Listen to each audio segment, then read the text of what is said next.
The Filmmakers Podcast exists thanks to your support. If you'd like to ensure that we can keep on exploring the filmmaking world with you, subscribe to our Patreon. The Podfix Network.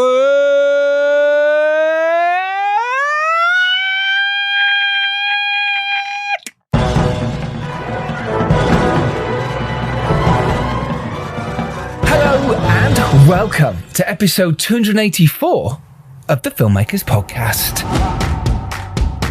And this podcast is really for anyone who dreams of becoming a filmmaker, of getting their story out there, who has maybe 10 scripts written or unwritten. It's for the old heads of the industry who has made maybe 5, 10 features or TV shows, who wants to keep learning and challenging themselves, and for people who love hearing how movies get made and how to try not to F it up in our very, very humble opinion. I am Giles Alderson, I'm a writer, director and a producer. I am Dom Lenoir, writer, producer, director and punner. All-round great hunk. Oh, That was a compliment you didn't expect, wasn't it? Oh, my first compliment from you, I think. Yeah, well, probably. Yeah, thank you. That's one you deserve. On the show today, we have the fantastic writer, director, Nathalie Biancheri. Nathalie is the director of the short films The Crossing, In the Flesh, Gibberish, and she was a co-director of the documentary I Was Here. And then she's the writer and director of the feature films Nocturnal and Wolf. Nocturnal stars Laurie Canaston, Sadie Frost, Lauren Coe, and Cosmo Jarvis. And the feature film Wolf, which is out now, wherever you get your fantastic films. And it stars real-life wolves. It does. Terry Notary, Paddy Considine, George McKay, and Lily Rose Depp. Wolf is a howlingly good film. Woohoo! Produced by her production company, Feline Films. Yes, which is one of the things we're going to talk about with her partner, Jessie Fisk. We also talk about how to manage working with nudity on set, what it was like actors playing humans playing animals, also what it was like with casting and working with the fabulous Shakira Dowling. We also dive deep into how she made Nocturnal her 200 grand debut movie, how she got the BBC internship, and why it was easier with her latest feature, Wolf. She also goes into how she attached Lily Rose Depp to the film, losing her lead actor and lucking out with George McKay. And she talks about the importance of set design, which in a film where there's animals is quite important, especially for the badgers. Why? Badgers have sets. Oh. Dom, you're fired. We also, oh my god, oh, it's so bad it's good. We also talk about dealing with mental health, how she likes to work with her cameras, and the importance of rehearsal. All of that is to come on this week's episode of the Filmmakers Podcast. So, what Giles wants to badger us with is that he is no stranger to filmmaking. Oh, nice. I see where you're going with this. He's made his bed and he's going to lie in it. Even better. The film is called The Stranger in Our Bed, which Giles directed sometime maybe last year. I had the privilege of visiting the set where there were no badgers, although there could have been because it was a countryside manor, and it was a very, very pleasant affair. Yeah, it's all about you right now, and Giles was remarkably competent. I'll take that. I managed to watch the film, and it was actually pretty good. I'll take the compliment. Pretty good, Dom Lenoir, the Filmmakers Podcast. And Dom, and the film is currently available this week. Has just released on Showtime in the USA, which is pretty exciting, and it's also coming to the UK with Signature very soon. Was it September, or is it even sooner? It is. Oh my God, Dom! Thank you so much for bringing it up. I wasn't going to.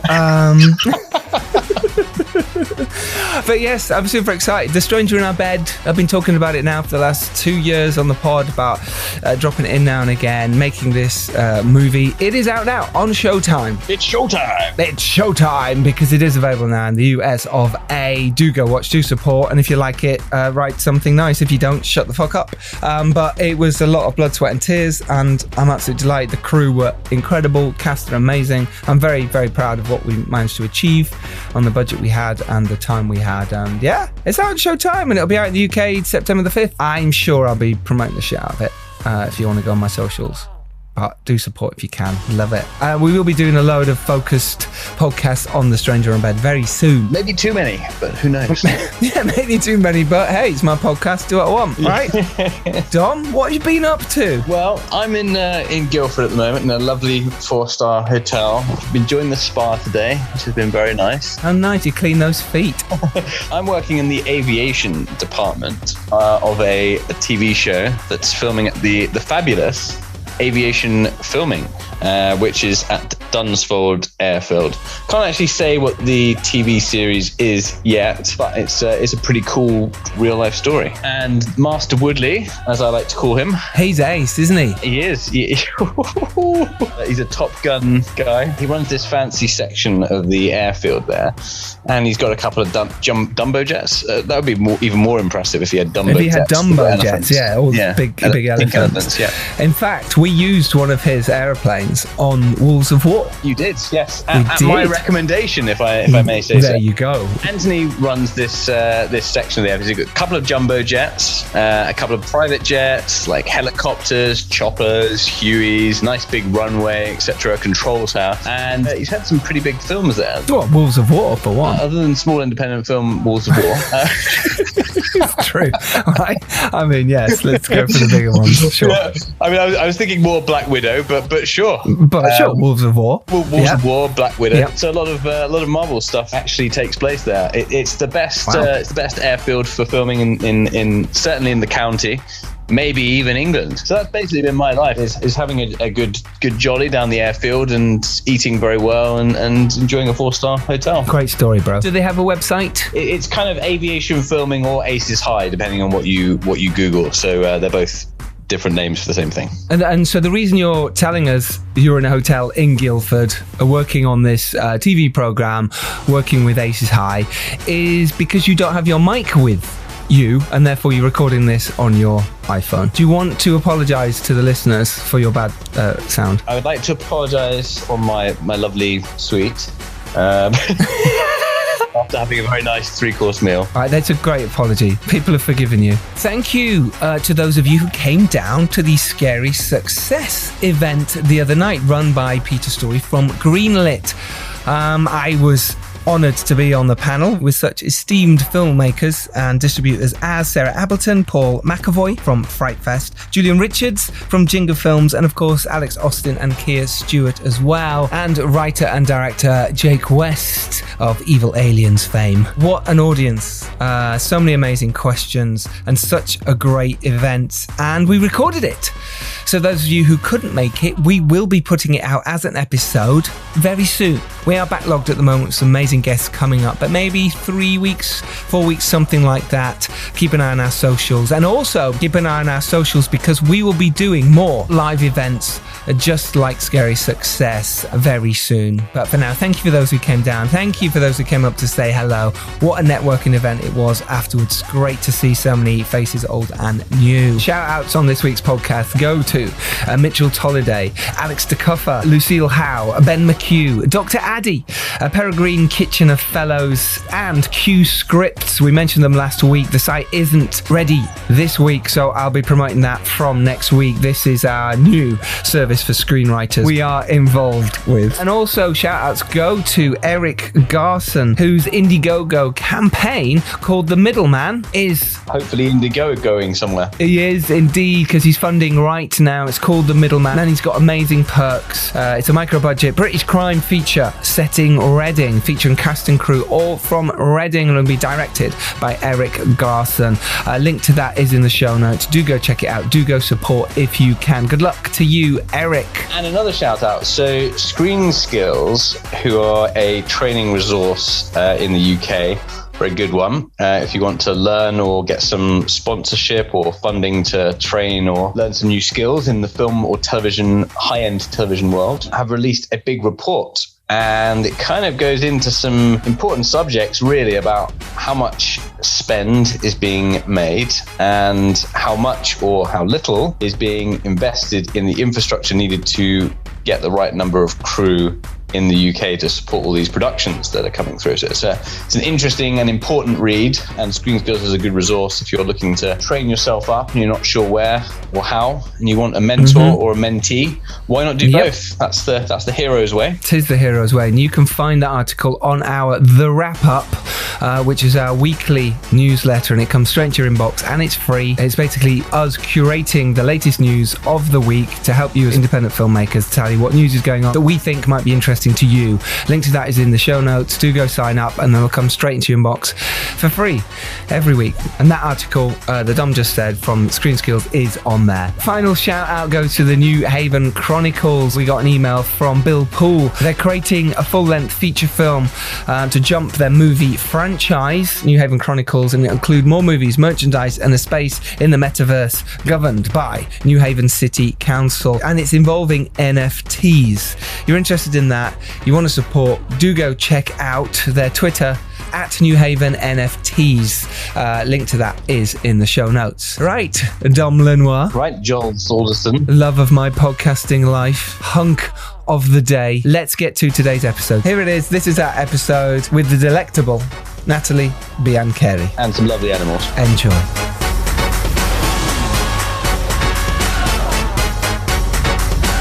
Hi. How were your screenings the other night? Yeah, good. Stratford and in Soho. How did they go? Well, yeah, good. Yeah, they were really, they were really nice. We had nice, packed audiences, and yeah, it was good. Oh, brilliant. Congrats. How did you find, making films in the UK, being Italian and coming to this country? So I came to study at 18, and I went to King's College and I studied literature. So I have been here quite a while. And yet I think what I'd say is I think if you haven't done the film school and that thing, you are always a bit outside the kind of clique here. I do find it very cliquey UK film industry. So that's actually kind of why I went to Ireland in a way, because, I was living here and I made Nocturnal, my first film here.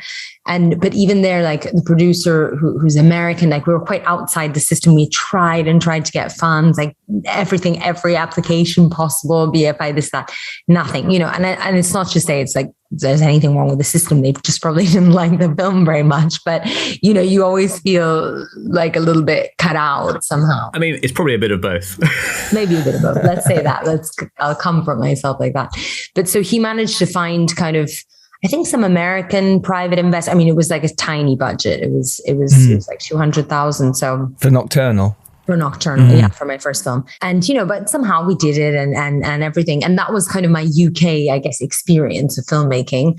But at that point, I'd already kind of semi-moved to Ireland, so I was sort of back and forth. And I'd started this company called Feline Films with an Irish producer. And I sort of thought, I think this is going to be this is a better place for me to live and make films in, because it just felt a little bit more accessible in terms of just being able to also speak to the people from Screen Ireland. And when we pitched Wolf, they were really interested and they just kind of supported it immediately. So, I owe them a lot, actually, because that was the first kind of place that gave me real funding, real public funding for filmmaking and stuff. So how did that feel? Because obviously it's so difficult to get anything made generally. It's really hard.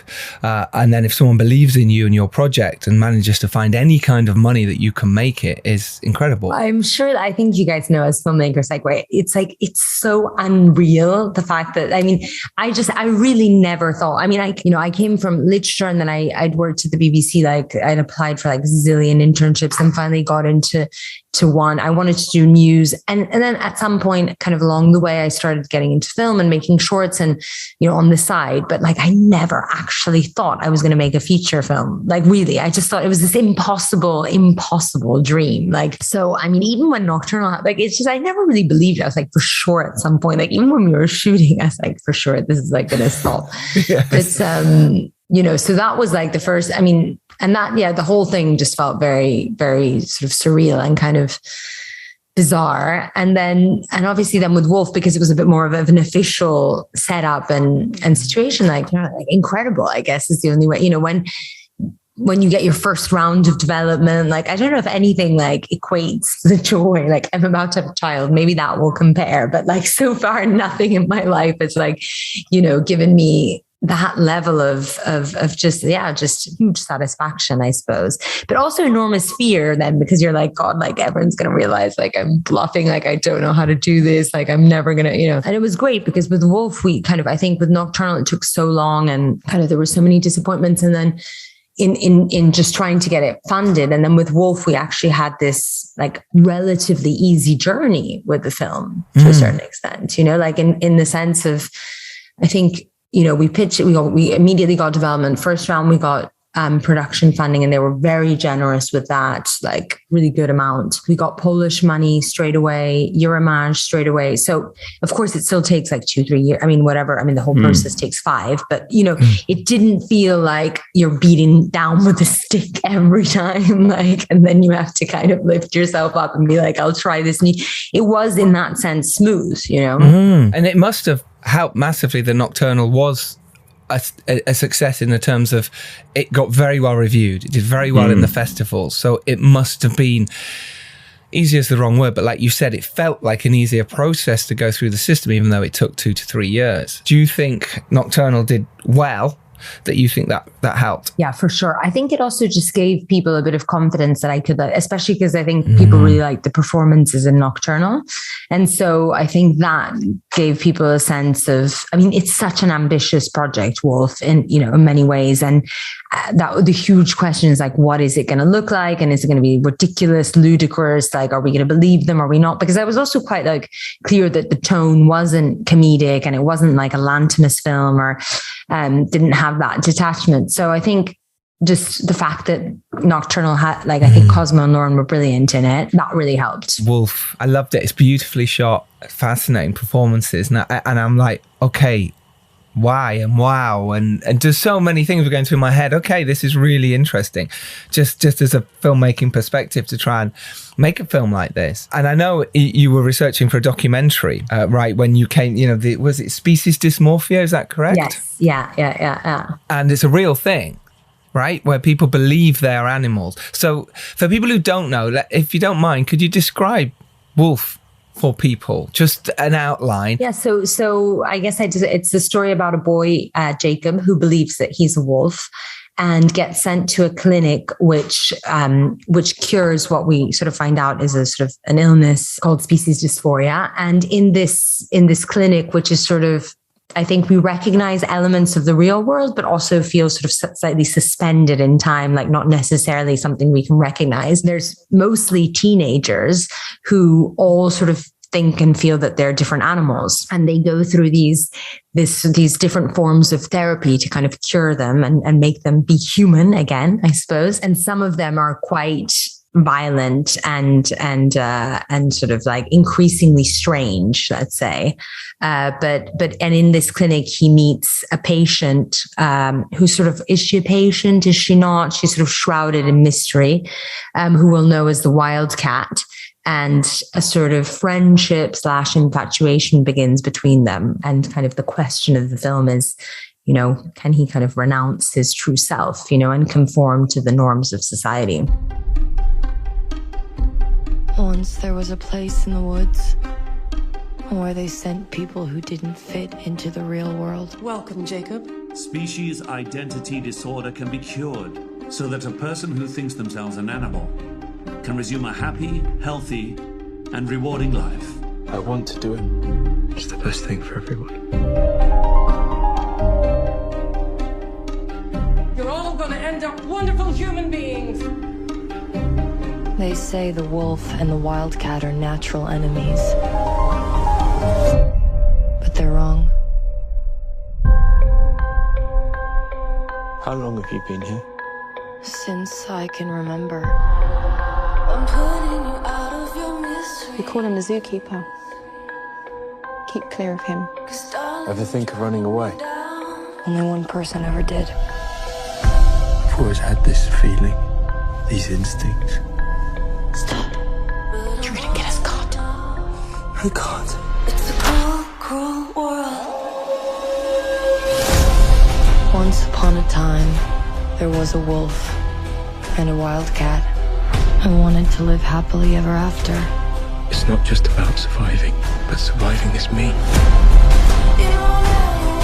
Do you really think you can have a life with that boy? But life is no fairy tale. Is it? So I'm saying my goodbyes.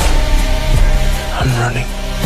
Goodbye to my good side. I'm breathing. Do you want things to get worse for you? I have no human form. I have no human form. Jacob, what have they done to you?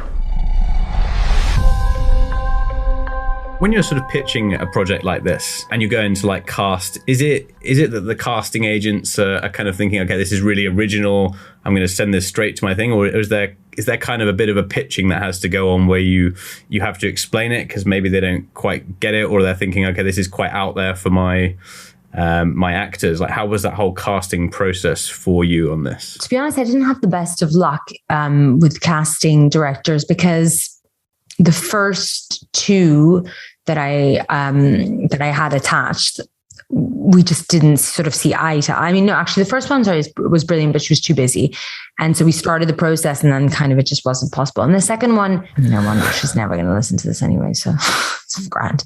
But like, I think just, I have with Nocturnal and in general, I like to see a lot of tapes. I go through the material myself, like very intensely. And I consider it really a director's job, I guess. I don't think of like the casting director I'm not saying not having any input, but really I think of them as the person who, finds me the people. But then I want to see everything and I want to see a lot. And I guess, and this was sort of, I think they just felt like for what they were getting was like not, there was too much work and like I was crazy demanding or something. To me, it seems so obvious, like you're casting a film with like, 5-6 teenagers who are supposed to behave like animals. Like I need to see everyone and everything. And, it's so challenging. So, and then I went back to Shakira, who did Nocturnal. Who has been on this podcast. Oh, Shakira Dowling. Shakira Dowling, yeah. Yeah, she's great. Yeah, she's really good. And also like, who knew how I wanted to work and stuff. And so, and exactly. And so we were able to just kind of, even though it was a lot of work and probably too much in a sense for her as well. Like, but at least we could just kind of share the load, and a lot of tapes came in. And so it was, mostly, I think everyone was tapes. And then there was a few like, with Parrot, Lola, I'd done a film with her. So I was like, I think she's great. Perfect. I knew she'd be brilliant. And I just offered it to her. And then with Lily's role, that was actually came through her agent. So she was suggested to me by him. That makes a difference, doesn't it? Sometimes actually, rather than you approaching, if you get an agent coming back to you saying, oh, well, how about this actor? It kind of puts you in a different position from going, oh, please, could we see them? It suddenly turns into, oh, okay, thank you. It changes the goalpost a little bit, and I quite like that. And the dynamic, Yeah, Lily Rose Depp was amazing in this film as well, so totally understand why, you go, okay, sure, I'll happily see her. Exactly. Yeah, it was really, really great that way because, basically he'd read the script. I don't know how through someone agents, at that point, like agents had the script around, and he was like, I have the perfect person for this. And I actually didn't know Lily as an actor, or even as a model or anything really. I didn't know anything about her. So we had a coffee, and then she taped for me, and then we met. And I wanted to see if we had chemistry and if we could work together. So we did an audition in Paris, and I thought she really, really nailed it. But it was like, there was quite a process there, and she was super open to it. And sometimes you get actors that are like, no, I won't tape and stuff. And like, but why wouldn't you, We want to see you. Yeah. We need to know. I want to see you as an animal. Yeah, we need to, especially with something like this, because they're animals. So they're in that mindset. So you can't just turn up and go, okay, we're going to cast a name. They don't want to audition. audition and they turn up and they're not fully committed to that? Because this is a huge undertaking. How did you approach that with George McKay and the rest of your team and Lily? An amazing cast that you had with this was the ensemble team. What was the casting process like when you said, okay, so did you get them to be animals? How did you talk to them about that? Yeah, I mean, it was great. I mean, the auditions were crazy. Like I did ask for animal movement, but yeah, I saw some of like the most bonkers tapes that I'll ever see in my life, I can assure you. But also like some really inspired ones, like Dara, who plays the squirrel, he did his casting tape, like, because I do a lot of things like with actors now and like, just like chats and talks with them. And I often like tell them, like if you have like a good instinct for something, like just run with it. Like he did his tape and then he took out these peanuts and he just kind of, like, she's got nuts in her hand, by the way, in front of her face. yeah. And then he was just chewing on them on the tape. Yeah, I don't know if he did them whole, but he just looked really looked like a squirrel. It was incredible. And I was like, it was 11 p.m. and I was super tired. And he had looked, to be honest, like quite like older than the part I'd imagine. But I just saw him do this little like, exactly, peanut munching. Squirreled them away. Exactly, squirreled them away. And I was like, who is this guy? Gotta see him. So there was a lot of that. And then with George, it was like, because he was the lead and because, the role is so... Was Lily on board before George, just to She was, clarify. Yeah. She was. Yeah. And actually, funnily enough, before George, there was someone else attached to the project for a long time. Right. In the development process, actually, Barry Keoghan was going to play. Oh, yeah. Who was amazing. And Who is amazing. Yeah, fantastic. Although now, like, I obviously can't really imagine the film. I can't imagine anyone but George. George is so good in the role. I'm sure Barry would have been amazing, but some things have meant to be, right? So when Barry pulled out, how did that make you feel? Because at the time you've cast someone and you really want that to, you've got it in your mind, you've blocked out the shots, the scenes, how it's going to work. Talk us through your sort of mental state at that point when you've lost your lead actor. Yeah, it's awful. I mean, it is like, it's so difficult because of course you have to rethink the whole film in so many ways. And that's why everybody says never write for an actor. And like, it's the next tip I'm going to give myself, but it is also hard not to do it. But And I think the very, very difficult thing was then somehow also, to be fair, Barry hadn't actually performed as a wolf for me, in a sense. So we hadn't actually like rehearsed or anything. I just kind of knew that he was like would be great for the role. And, I'm sure he would have been great, but it was based on an illusion effectively. And as we know, like illusions are forever more seductive than reality. So to come from my utopian idea of what I was going to have to then like casting tapes, hundreds with people behaving like wolves. I mean, it was just heartbreaking because I was like, I don't have a film here, So what was kind of great with George was to be able to actually kind of like also have that huge body of work of his, to go into. Ned Kelly was just coming out and like then talking about it. And then kind of, he immediately did a session with our movement trainer, like very early on, and to just like see his physicality and motion. So it was like a little bit less jarring, I guess, than the kind of casting tape process that we had with, that I've been sort of like going through for months after Barry's departure. Was it an easy process to get George involved? I mean, did it kind of go through to the agent and the agent just said, yeah, I'm sending that on, yep, he loves it? Or was there a bit more sort of negotiation and backwards and forwards that was required? I think like one of the first things was for us to meet. I think he'd read the script and was really interested, but like the very, very first step was me and him just having a chat about it. Cause it's also very, the script was always very mysterious. Like people could interpret it in so many different ways. Like what is the tone? What is your position? How do you want to make this? So those were first conversations. But I mean, have you guys ever had George on your podcast, or have you ever met him? No, not yet. And I've actually not met him No. He's just genuine. Like, he is the nicest human being you'll ever meet in your life. Really? That's good to know. Because he's on a list of ours for a future film. And I mean, like, pretty top of that list. Obviously, he was amazing in 1917. I've just seen Wolf and he's amazing in that. So I was like, okay, it'd be really interesting. The fact that you're saying he's amazing. He's just a fantastic, fantastic person. And he doesn't kind of bullshit you. So even then, like, after we met, like, and just we had to take it to the next stages and do the workshop and this and that, it was like 24 hours. He was very clear, 24 hours, like, let me just think about it and then done, and then he gave me an answer. And then it was kind of, and then he's fully there for you, anything, right. Anytime, So how did you go from that heartbreak, like you say, and then suddenly getting George and moving your mindset into what George would bring to the role of Jacob? How did that manifest for you? Is sort of like that, because I think something that's really important, and I suppose what I'm trying to get at is the mental health of us as filmmakers, and how difficult it can be when we're going through the casting process. We haven't even got to the trying to raise money, and is our film going to happen? And as you said, Nocturnal could fall down straight away, and that worry of it. And I'm supposed trying to get to that transition for you of the disappointment,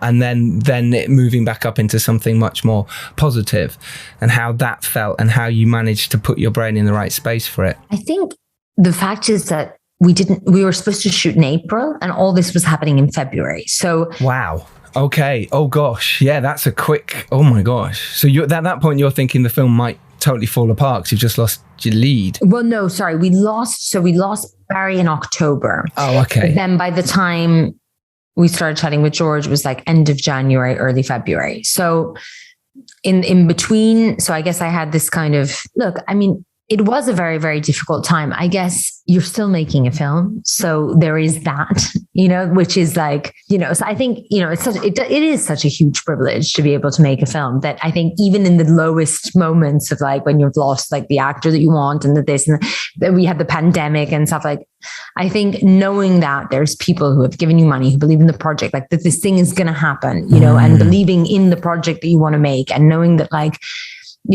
everybody goes through shit and everybody is going to lose an actor, lose a DP, lose this, lose that. Yes. I think you kind of just sort of pull your socks up a bit, but I think having the money is like a big thing. It's huge. It's so much harder to get things moving when you don't have the money in place and you're kind of playing this chicken and egg game. And I find like that's going back to what Giles said about mental health and struggling and being a filmmaker, like that's the hardest point, I feel, is when you don't have those kind of core blocks in place, because you can do a lot when you've got money. You've got kind of options, even if you're having your these tragic decisions happen to you. Agreed. I mean, I think absolutely, like in that respect, I think Nocturnal was more stressful because there was always this like, is it actually real? Like even when I was like in prep, which was only like 3 weeks before shooting, I still didn't really believe it was going to happen because I couldn't like but I knew that like, Screen Island and Your Magic, these people had signed contracts, like it was there.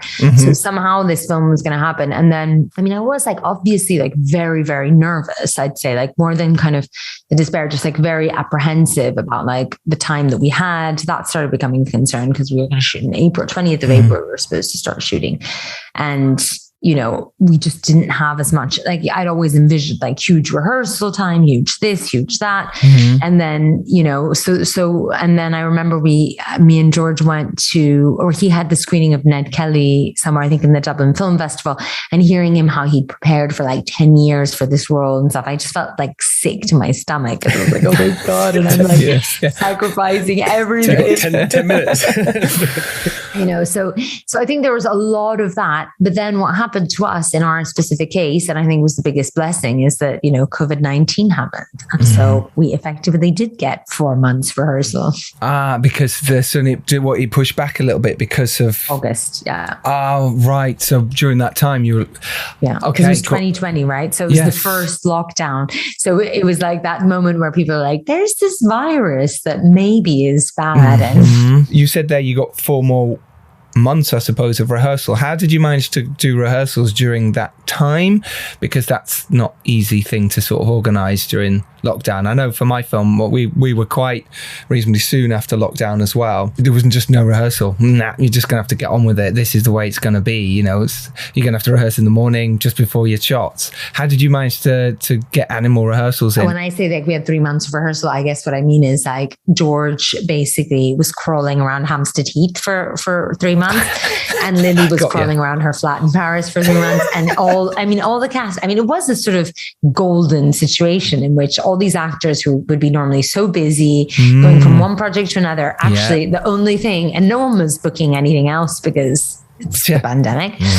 And this is the last beacon of hope, is like to make this film. And so, you know, they were all really like dedicated. So I would Zoom with them constantly, I mean, with particularly George, also because his character required such complete metamorphosis into a wolf. We would really like every day just exchange videos and notes and thoughts, and, you know, Zoom in with Terry once in a while. So we were able to kind of keep that up. And also, you know, other things like they would do diaries, you know, I would set little tasks, like just trying to kind of keep the spirit alive, you know, of the film, and just give exercises and with the DP,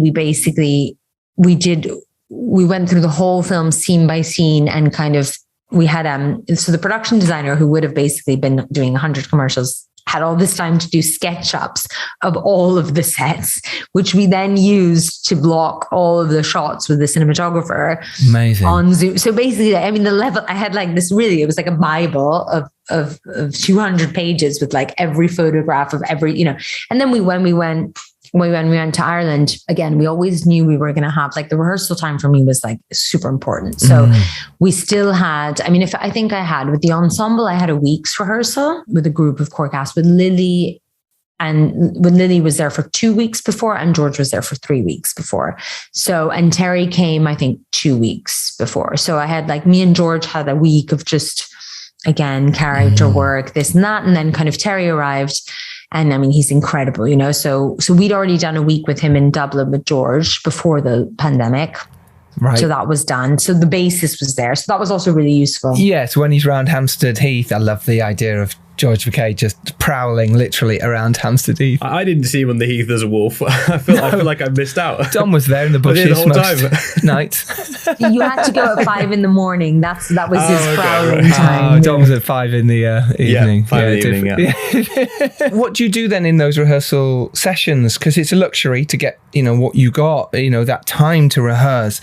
What did you do as a director during that time then? Obviously you worked on character and you worked on depth, and what else? What else was the playing things that some of our listeners might find really interesting? So I think a lot of it was like a lot of improvisation. So, I mean, I think the first day we just did also icebreakers, you know, because there was quite a few of them, like, and Senan was 9 years old, you know, and Elsa, who plays horse. So Senan is Duck, and Elsa, who plays horse, you know, she's not an actress. She actually, I cast her from a documentary called Hobby Horse Revolution, where she practices hobby horsing, which is basically when the bottom half of your legs are a horse and your top half is the rider. And she's Finnish. She never left Finland. So, and then she comes to Ireland in the middle of a pandemic to shoot a film with like Lily Jeff and George. So, you know, and then there was like Lola and Fionn, who were like super close friends and had done like films together and quarantined together. So there was that. So I think there were so many different units and energies that needed bonding. So the very first one, I mean, we just played games, really. We just played loads of games. And I adore participating in such activities because... you get to be a child again, right? Yeah, we get to play. It's amazing. It's so fun. So like, what animal are, you know, again, everyone had to be each other's animals or this, you know, just a lot of little things. It was great crack. And then we did what became kind of went down in sort of our little shoot history as like this insane 4.5 hour improvisation with all of the cast, in which I was playing the therapist also a role I loved to play. It was my favorite to take on. Well, it's a good way. As a director, you're kind of a bit of a therapist anyway, right? I mean, you're taking on that therapist role of people's problems and emotions, especially the actors. Yes. And so it looks perfect that you did that. And also I got to like be like also like the, you know, the crazy, because they obviously in this setup, this like crazy therapist. Be crazy over it. Yeah, brilliant. It was super fun. And then I would sort of sometimes like just break out to give them like little directions, like start a rebellion or do this, you know, and it just went on and on. And I think, honestly, I think we discovered so many little gems and such, and it just gave me the chance to like observe them, and there was no judgment, and, you know, who was bonding with who and this and that.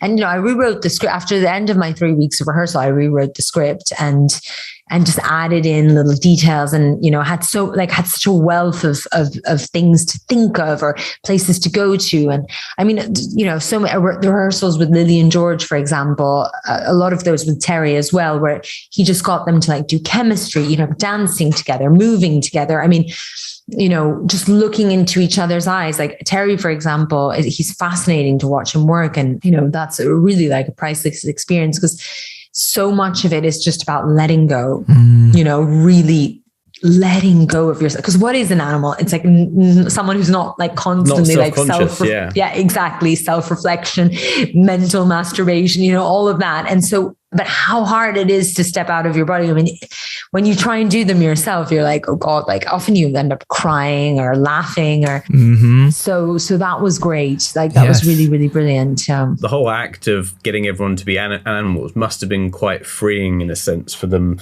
as actors, and maybe, you know, that environment you created allowed them to really feel like they could do anything. You know, usually film is like kind of, you have certain rules and you can push things a certain distance, but there's kind of these boundaries. Did that feel like you really were exploring and pushing through those things by allowing them to be those creatures? I think it really, really did. I mean, and obviously the thing is for each act, I mean, I think in the rehearsal time, there was huge freedom. And I think that was just really, really helpful to get everyone to feel safe. Then obviously on set, every character has a very different relationship with their animal. So, you know, we then had to go back to kind of what that was, because German Shepherd obviously can't go wild or indulge in such, you know, in fact, I had to like almost refrain him from being too good at being a German Shepherd, you know, so there's like the trickiness there. But yeah, I do. And also, you know, we were isolated together in a hotel during the pandemic. We couldn't even go out to have a coffee. I'm sure you said you made a film in COVID, so you know that like when you're in this bubble, you can't break the bubble, you can't do anything. And that, you know, that was like, it was a bit of a surreal experience. Again, like this hotel did have like Lily and George and Lola and Fionn crawling around in the mornings, and there was absolutely nothing to do, nowhere to go for however many weeks. You know, we just played charades on Friday night. And so which animal am I today? Yeah. Which film is this? Yeah. I love that. I remember in drama school, we had this moment where we all had to be animals. I say moment. It was kind of, it's long. And if you didn't fully commit to it, you just felt stupid. And I remember thinking, I'm going to be a really simple animal. So I thought I'll be a tortoise, so I don't have to do anything. It was just lazy at the time. And eventually they said, no, you can't be, because it's a zoo. You've got to be a deer or something. So I was a deer. And I do remember that the person playing the lion escaped from their cage. Were you scared? And yeah, we were all scared. Suddenly all the deer started freaking out and going in the back. This went on for hours, by the way, like yours did. And the lion ate a zebra. The actor, the person who was that zebra on the floor, had to stay on the floor for the next 2 hours dead. And we were just all like, what are we doing? People came and watched this shit. And it's like, we all felt so self-conscious, like you're saying. So you had to fully commit. And what I loved about this is the commitment. And I can even tell from rehearsals and what was going on that it must have been fascinating for you to watch these actors just encompass these characters and these animals so believably. You know, it's totally believable what they're doing.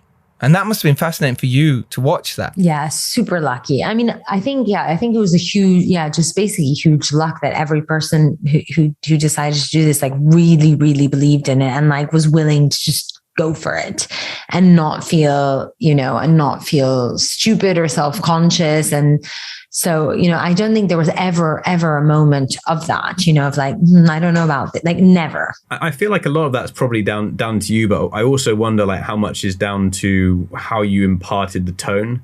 Because as soon as I started the film, I was like, this is quite an out there idea, but it's so naturally done that you kind of immediately get on board with it. Was that something you had to kind of explain to people like really early on? Is it something that sort of developed naturally, or were you always like crystal clear exactly how you'd approach, how the animals were done, how seriously everyone was sort of playing everything? I think I never sort of explained the general tone, but I did know from each one of them, like specifically what their character, what relationship their character had with their animal and what that meant to them and what that was going to be like in the place and so on. And so I think it kind of, I think they just understood from there. I mean, yeah, we never had to sort of have any real questions about the film. I think there was two things, like one being very, very precise and working very intensely with each of them separately. And I think them feeling very safe in that and understanding, like, Fion's audition for German Shepherd, like he was the first one I cast. And I mean, he'd already like nailed it in the audition. So, but then I think when me and him developed things, like I wrote, I would write to them like little emails from their mothers or their fathers, or and they had to respond to me in character. It was just like a little like communication that we did, and it was so funny for me. I mean, it was just like brilliant, like on the set, because like it gave me again ideas. Like Sufjan, who plays Rufus, who's German Shepherd, his letter was like 5 paragraphs long, and it was like, and I got a gold star, like full of lies, like, and I made this new best friend called Jacob, and and so that like buoyancy that comes with his character, and how there is this tonal shift with him, and as I think, and because he's quite present in the beginning, like that's a consequence, because I do often get asked about tone in this film, and it does confuse people, and it makes some people really pissed off, but I never sort of like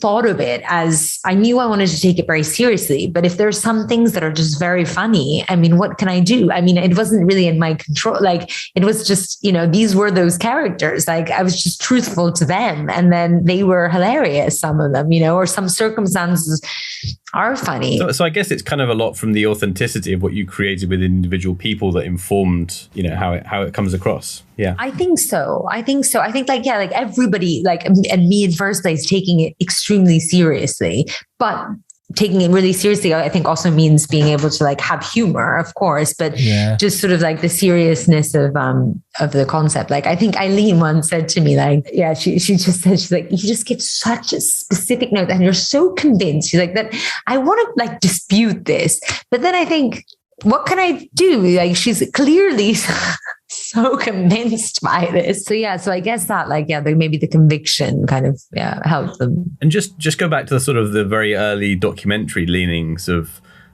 this. How sort of did you feel compelled to kind of keep in much of what you'd been researching, or did you kind of take a lot of creative license in terms of how far you pushed it? Very, like a lot of creative license, completely. But I think for me, what was interesting about this early research, I mean, there's two things, first of all, I realized I'm not making a film about species dysphoria as a real syndrome in today's world. That's a position I don't want to take, that I don't have a specific opinion and point of view on.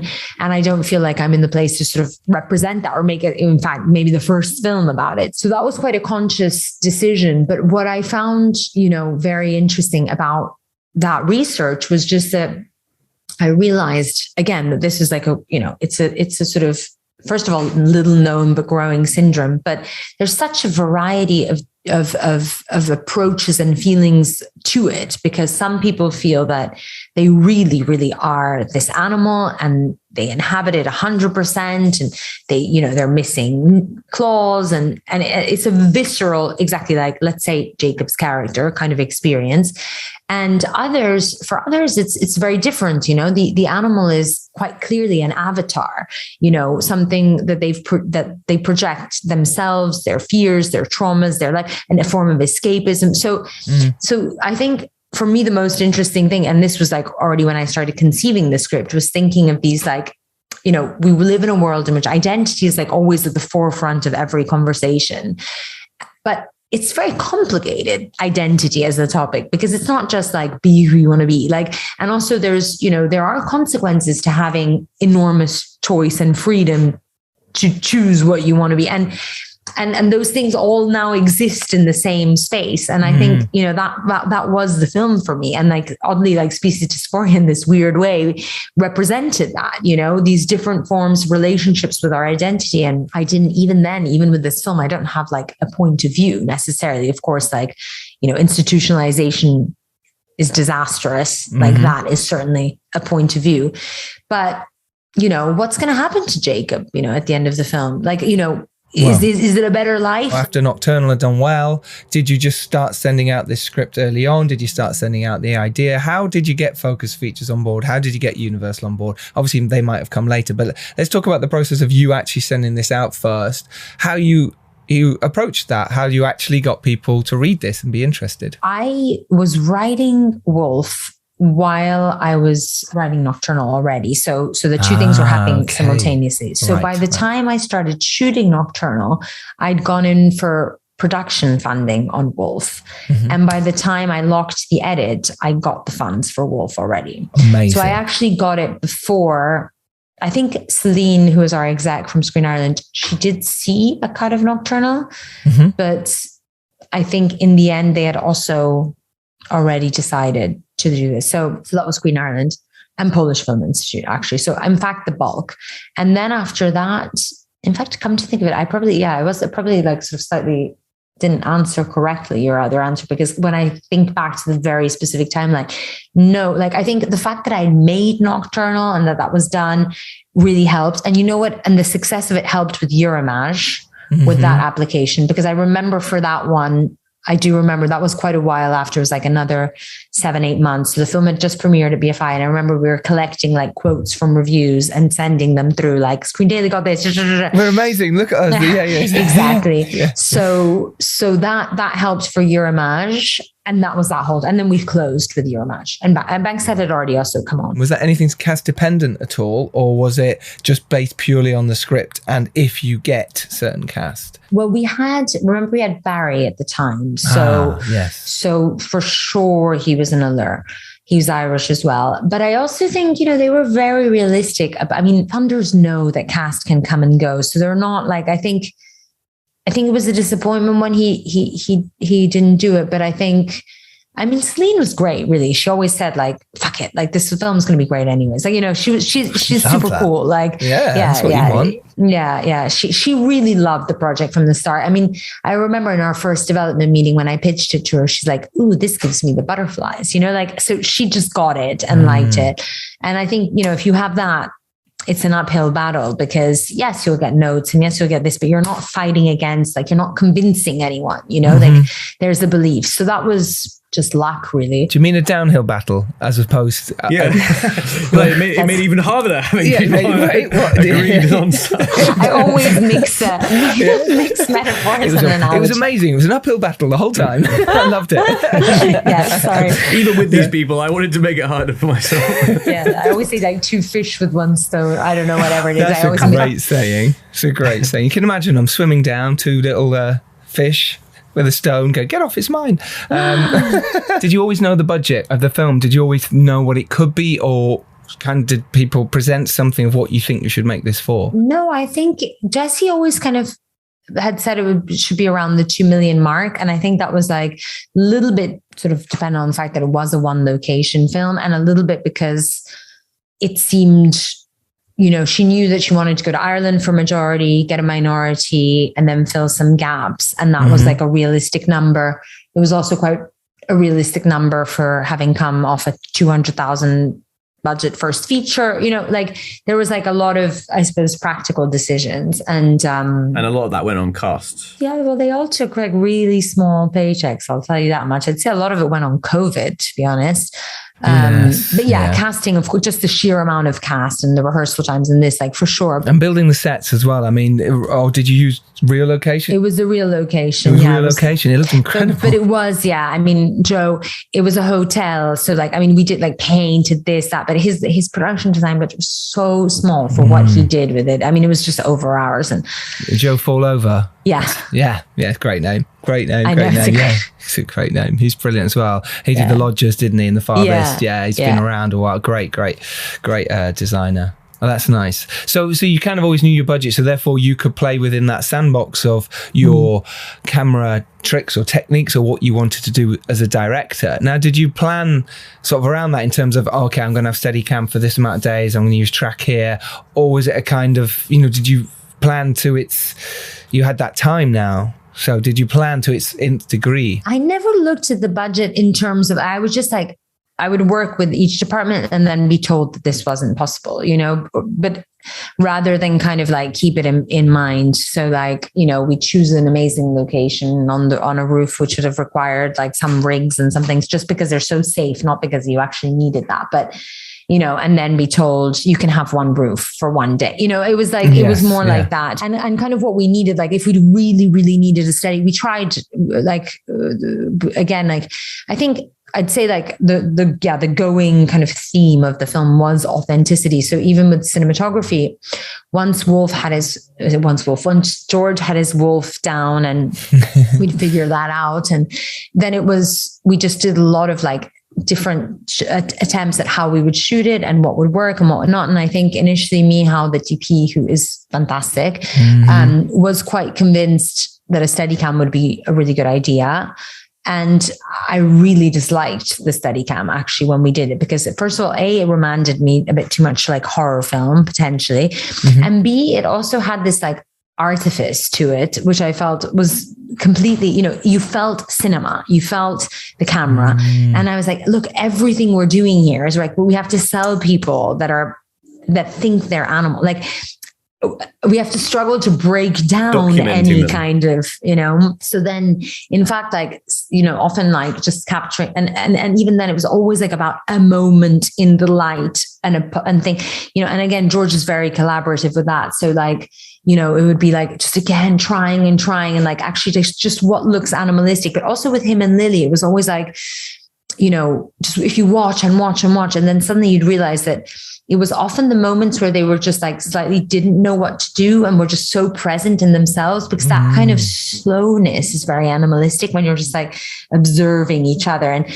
And again, so then the camera just had to kind of find that. So often sticks or often being very close handheld and just being as truthful was the best. Yeah, because sometimes with Steadicam, like you say, it doesn't have that same feel or intimate feel as handheld, where you can, like those moments you was talking about where an actor does do something or wait or move. Well, sometimes with the Steadicam now it feels too locked off, or it doesn't feel as connected, whereas handheld can sometimes, and your DP or your camera operator can find those moments better that work for you sometimes. You can get restricted. Obviously you need it for the walking, talking stuff, totally. It's often better, but when you're trying to find that intimacy or whatever it is, I think it's so important to know those camera techniques, and the fact that you knew that and was like, no, this feels better for me, I want to use this way.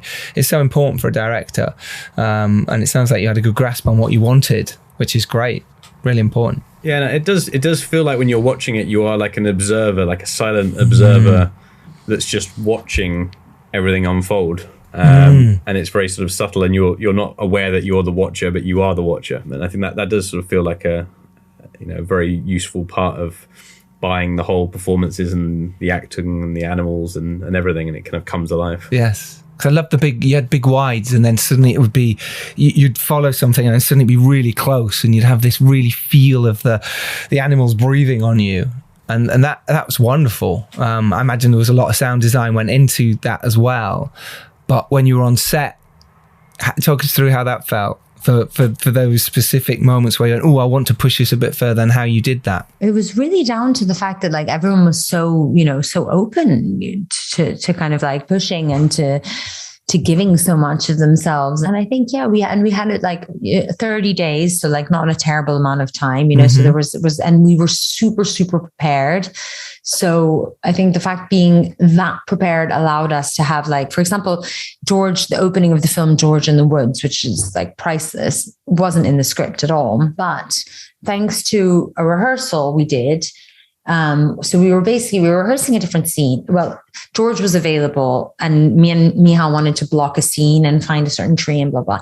And then George started crawling around and I was like, oh, Michał, try and like film him a little bit. Like he took off his shirt and he was so white amidst this green. And I just thought, this looks amazing. And I just thought, wow, like actually there's something really beautiful about him being a wolf in the wild, because he's always a wolf in the clinic and he'd always been that in the script. And it just looked great. And I thought, you know what, like, let's find the time in the day to basically add this, to shoot this and shoot him being a wolf outside. And then it became such a priceless part of the edit, actually. It's so nice. Did you find that with things like that you could play within, right, let's just move the camera in, let's see, how did you talk to your DP during those times of what you wanted to get from the shots? What was your sort of conversations like on set? I mean, in things like that in the forest, I mean, because we added that only later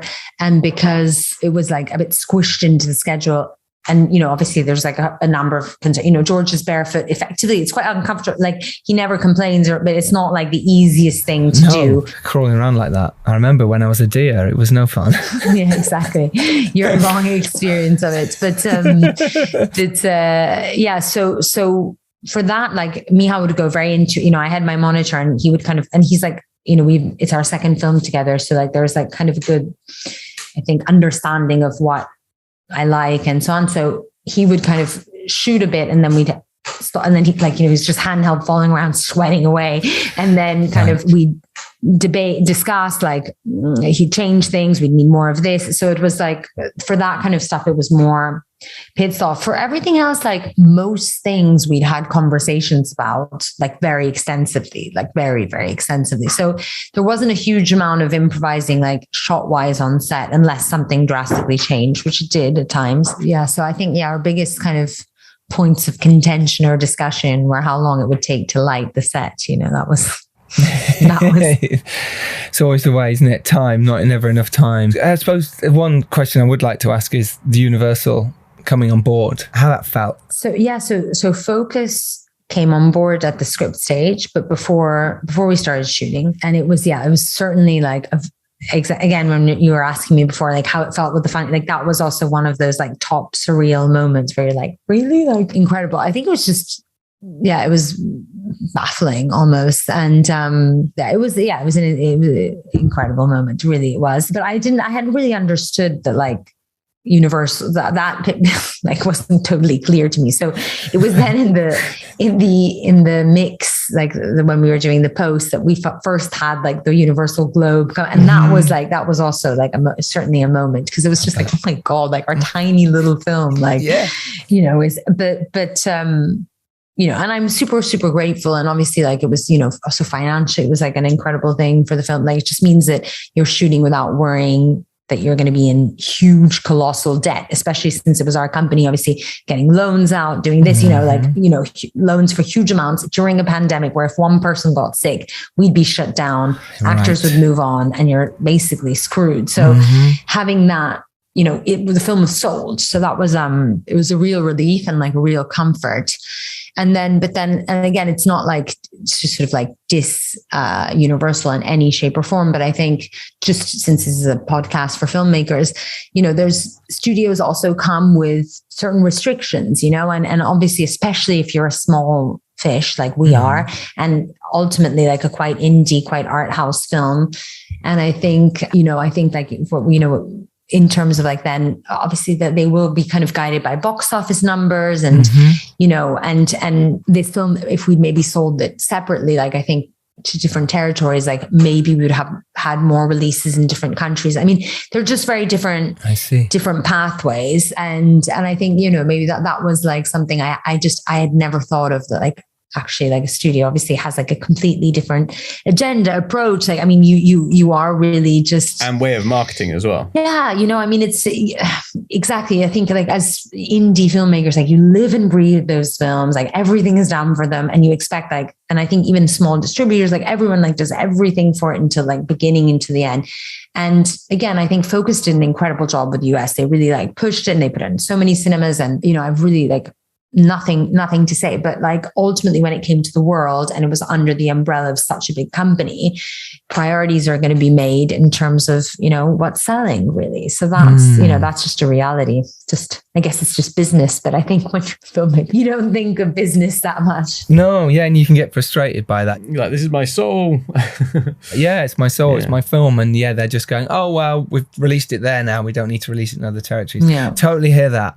Yeah, it's funny, isn't it, when as indie filmmakers, oh, one day I'll get this, and you know, we'll get distributed by this, or we'll get this much money, but actually that comes with other issues as well, and we forget that. And actually it's lovely for you to say that. Thank you. What did you learn on this one, directing, that you'll take forward to the next one in terms of, again, something that would be great for our filmmakers? I mean, God, I learned so much, like everything I feel like I learned, but I guess, you know, again, I think, you know, the importance of rehearsals, I think, was so invaluable on this. I'm going to try and put it in our budgets, everyone, if you can get a bit of time, because that's the problem when you on an indie film and you try and cast people and they cost whatever they cost, and then you go, cool, can we have rehearsal? You go, well, we can't afford rehearsal. Or the agents go, we want this much for rehearsal. Like, well, that's not in our budget. So, but if you budget that early, especially if your director wants it, I think it's really important. Rehearsals can save so much time on set. I think so. Yes, sorry, keep going. And it's just like, it gives you like room to like have more confidence when you're shooting, to play more, to find new things, like, you know, a relationship with the actors. So yeah, probably like number one, like making sure, I mean, I always, you know, wanted them for it, but this was the proof how useful they are. And the second thing, you know, what I just learned from Terry, like having him there, like those exercises, which I'm not really sure I'd be able to like replicate entirely, but this like process of letting go, and that work with the actors, which I found like quite transformative, is something I would like to definitely like try and do again. Amazing. I had a last question. I have to know, did you think about what animal you would be when you were going through this whole process? We were doing, actually, with my husband, he says it's a koala. Okay. But when I was, thanks. Charles is a deer. Yeah, exactly. Yeah, because they're also like quite fierce, those koalas. But actually, when I was doing the rehearsals and the workshop with the actors, because I did participate as an animal as well, and I don't know if it was because they were just outside the window, these seals, but I actually thought like a seal had like I felt it like actually like a big affinity with the seal, because I love the water a lot, but also the land. And also they similarly have this sort of like duality between being like quite sweet, but also like a little bit scary. Yeah. Amazing. Look, this has been so much fun. I've really, really enjoyed chatting to you. Wolf is incredible film. It's so well made and so interesting, and just the kind of thing that indie filmmakers should be going, let's be brave and make this, and you've done it, and you should be very proud. Very proud you've done this. It's incredible. Well, thank you for taking up your Sunday to chat about Wolf. Listen, you can go make your indie films. You can make it happen. Go out there, do it. Believe in your project, believe in your film, believe in your script, and make it happen. And if you're lucky enough to rise up and do well, you can send the elevator. The what? The envelope? You send that elevator right back down. Yes, send the elevator back down. We will see you next Tuesday, as always. Thank you so much for joining us. Thank you so much for listening. We love all your support, and we love you to listen. Any questions, anything you've got about filmmaking, do get in touch. That's what it's all about. Nathalie Biancheri, thank you so much for your time. Thank you, Nathalie. Thank you, guys. Thanks so much. Have a lovely, lovely Sunday. And you. Bye. Bye. Bye.